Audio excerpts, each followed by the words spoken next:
আজকের ভিডিওটা দেখার পর যারা সত্যিকারের ফ্রি ফায়ার লাভার আছো তাদের হয়তো অনেক খারাপ লাগবে, আর এটার জন্য সবার প্রথমে আমি ক্ষমা চেয়ে নিচ্ছি।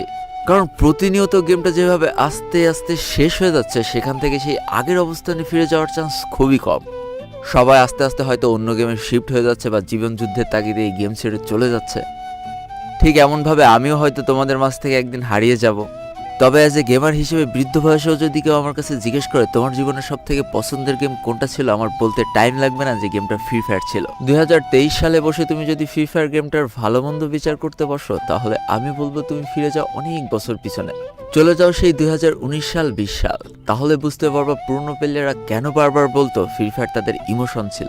সেই 2019 সাল 20 সাল 21 সাল, এরপর থেকে আপডেট আসতে আসতে আজকে 2023 সাল। একের পর এক আপডেট পরিবর্তন তো প্রচুর এসেছে, আর এই পরিবর্তনের বেড়াজালের ফাঁকে কখন যে আমাদের ইমোশনটা আটকে পড়েছে আমরা বুঝতেই পারিনি। আমরা এমন একটা সময় পার করে এসেছি যখন রাত্রেবেলা গেম না খেলে রাত্রে ঘুম আসতো না, আর এখন রাত্রে গেম খেলে বোরিংয়ের ঠেলায় ঘুম চলে আসে। আচ্ছা, ফ্রি ফায়ার প্রথম যে থিম সংটা ছিল এটার কথা কার কার মনে আছে?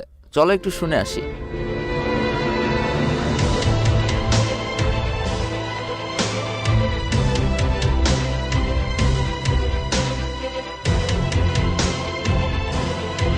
বিশ্বাস করো, এই বাজনাটা শুনলে এখনো গাল লোম দাঁড়িয়ে যায়।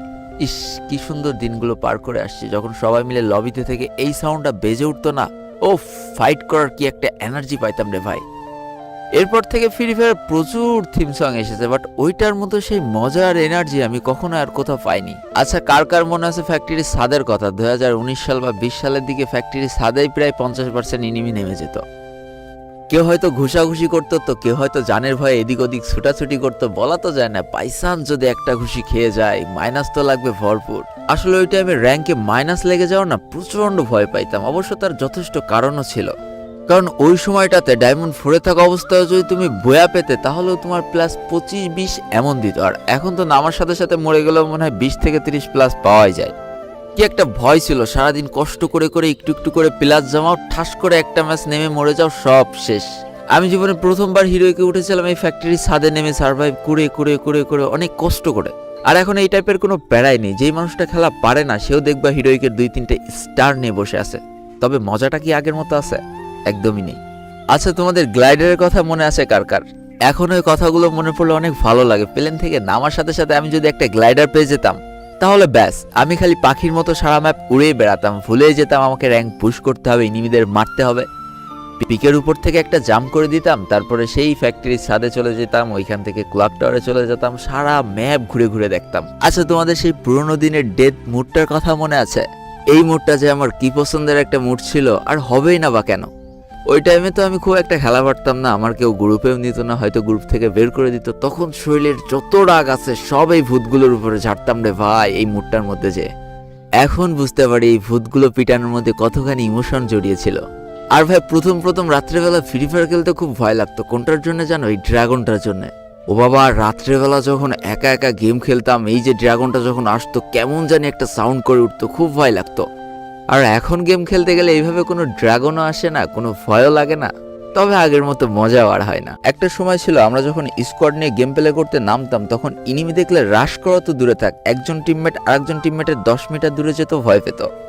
কেন জানো? কারণ ওই টাইমে মানুষের মনে একটা ভয় কাজ করতো, একটা বার যদি মরে যায় 20টা মিনিট বসে খেলা দেখা লাগবে। আর ওই টাইমটাতে নিজের বাকি 3জন টিমমেট যদি মারা যেত, নিজের প্রচন্ড পরিমাণ অসহায় লাগতো। মনে হতো কোন বাগানে যে পলায় একটু বেঁচে থাকতে পারবো। আর এখন আমাদের স্কোয়াডে একসাথে না থাকলেও চলে, যে যার মতো রাশ করে বেড়ায়, একের পর এক ইনিমি কিল করি, মরে গেলে তো আবার রিভাইভ পেয়ে যায়। কিন্তু মজাটা কি আগের মতো হয়? একদমই হয় না। এখন সাধারণ মানুষের গ্রুপে যখন একটা ভিভাজের প্লেয়ার যায়, সে যতখানি সম্মান পায় তার থেকে কয়েক গুণ বেশি সম্মান পেত সেই পুরনো আমলের প্লেয়ার যার কাছে স্কাল মার্ক ছিল। ভাই বিশ্বাস করে, এই স্কাল মার্কসটার যে কি পরিমাণ ভয় পাইতাম আমি না ভাই, পুরনো আমলের প্রত্যেকটা প্লেয়ার এই স্কাল মার্কসের ভয় পেত।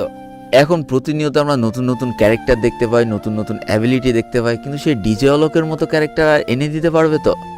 প্রত্যেকটা ইউটিউবারের কমেন্ট বক্সে লেখা হতো মুঝে ডিজে অলক দে দাও, মুঝে ডিজে অলক দে দাও, আমাকে ডিজে অলক দাও। এসব কথা মনে পড়লে অনেক ভালো লাগে, কারণ তখন আমি নিজেও অনেক ইউটিউবারের কমেন্ট বক্সে যে লিখেছি যে আমার ডিজে অলক দে দাও, ডিজে অলক দে দাও, মানে মনে করতাম ডিজে অলক পাইলে হয়তো সব থেকে ভালো খেলা পারা যায়।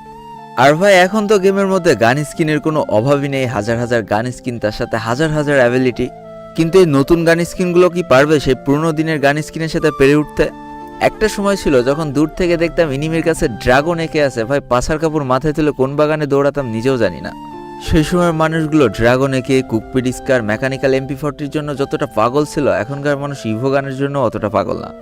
ভাই তোমাদের কার কার মনে আছে ইন্ডিয়ান সার্ভারে সেই অ্যাড দেখে ডায়মন্ড পাওয়ার কথা?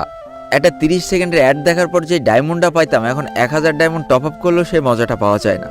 এমনভাবে সবকিছু ঠিকঠাক চলছিল, সবকিছু খুব মজার মধ্যেই আগোচ্ছিল। একটা সময় 2020 সালে যে ফ্রি ফায়ার গেমটার হাইপ সব থেকে বেশি ছিল। একের পর এক প্রত্যেকটা গেমকে একটু একটু করে পিছনে ফেলে সবার সেরাদের সেরা হয়ে উঠেছিল ফ্রি ফায়ার গেমটা। ফ্রি ফায়ার গেমটার ইতিহাসে সব থেকে বড় একটা কালো অধ্যায় হচ্ছে গেম ব্যান। আসলে মেন কথা, যেই দিন থেকে গেমটা ব্যান হয়েছে সেই দিন থেকে সব কিছু ওলটপালট হয়ে গিয়েছে। ফ্রি ফায়ার গেমটা যে একটা বড় ধাক্কা খেলো, ওই ধাক্কাটা আসলে কেউ সামলে উঠতে পারেনি। একটা সময় যারা ফ্রি ফায়ারের লিজেন্ড ছিল, পুরনো প্লেয়ার ছিল, যারা ইউটিউবার ছিল, স্পোর্ট ছিল, অনেকে গেম খেলা ছেড়ে দেয়। আর এরই সাথে সাথে অনেক মানুষ তাদের পুরনো বন্ধুদের হারিয়ে ফেলে, যাদের সাথে সে প্রতিনিয়ত গেম খেলতো, প্রতিনিয়ত কষ্টগুলো শেয়ার করত। সারাদিনের দুঃখ কষ্ট সব এক চান্সে নিমিষে উড়ে যেত যখন 4 জন টিমমেট মিলে একই স্কোয়াডে থেকে গেম প্লে করতাম। সেই ইন্ডিয়ান ফ্রেন্ডগুলো, সেই পুরনো বন্ধুগুলো কোথায় যে হারিয়ে গেল প্রথম কিছু বুঝতে পারিনি, কিন্তু এখন বুঝতে পারছি তাদেরকে কতখানি মিস করি। দিন শেষে অপূর্ণতা নিয়েই গেম থেকে বের হয়ে আসতে হয়, আর মনে পড়ে যায় পুরনো স্মৃতিগুলো, কত একসাথে আড্ডা মারিছি, কত মজা করেছি। আর এত কিছুর জন্য মানুষ ইউটিউবারদের দায়ী করতে থাকে, তারা অনেক টক্সিক হয়ে যায়। আসলে তাদের তো দোষ না, তাদের যেভাবে বোঝানো হবে সবাই সেভাবেই বুঝবে। আর ঠিক এইসব কারণে একটা সময় যে মানুষ ইউটিউবে ভিডিও দেখা বন্ধ করে দেয়, আস্তে আস্তে ইউটিউবারও ভিডিও বানানোর উৎসাহ হারিয়ে ফেলে। না, এখন তো আর তোমাদের কোনো অভিযোগ নেই, সব ইউটিউবার আস্তে আস্তে গেম খেলা ছেড়ে দিচ্ছে, তারা আস্তে আস্তে অন্য কন্টেন্টে শিফট হয়ে যাচ্ছে, আর তো কোনো অভিযোগ থাকার কথা না। বিশেষ করো যেই ইউটিউবারগুলোর তোমরা খারাপ বলতে, যেই ইউটিউবারগুলোর কমেন্ট বক্সে যে তোমরা খারাপ লিখতে, একটা সময় তাদেরকেই তোমরা অনেক বেশি মিস করবা। একটা জিনিস খেয়াল করে দেখেছো, যে ইউটিউবারগুলো প্রতিদিন ভিডিও ছাড়তো, সেই ইউটিউবারগুলো এখন 7 দিন পরও একটা ভিডিও দিতে চায় না। কি আর বলবো, ফ্রি ফায়ার গেমটা থেকে লাইফে অনেক কিছু পেয়েছি, তো অনেক ভালো বন্ধু পেয়েছি, অনেক ভালো একটা পজিশন পেয়েছি, যার জন্য অনেক বেশি ইমোশন জড়িয়ে আছে এই ফ্রি ফায়ার গেমটার সাথে।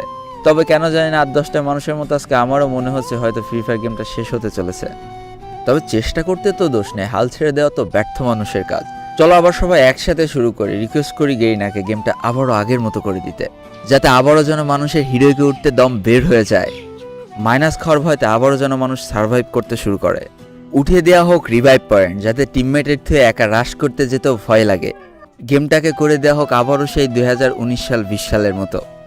আশা করা যায় আবারও সবাই গেমটাকে একটু একটু করে ভালোবাসতে শুরু করবে। তো আজকের ভিডিওটা এই পর্যন্তই ছিল। ভিডিওটি ভালো লাগলে অবশ্যই একটা লাইক করে ফেলো, কমেন্ট করো, বন্ধুদের কাছে শেয়ার করে দিও। আর যদি আমার চ্যানেল নতুন হয়ে থাকো, চ্যানেলটিকে সাবস্ক্রাইব করে পাশে থাকা বেল আইকনে ক্লিক করে ফেলো, আর আমাদের এই সুখী পরিবারের একজন মেম্বার হয়ে যাও।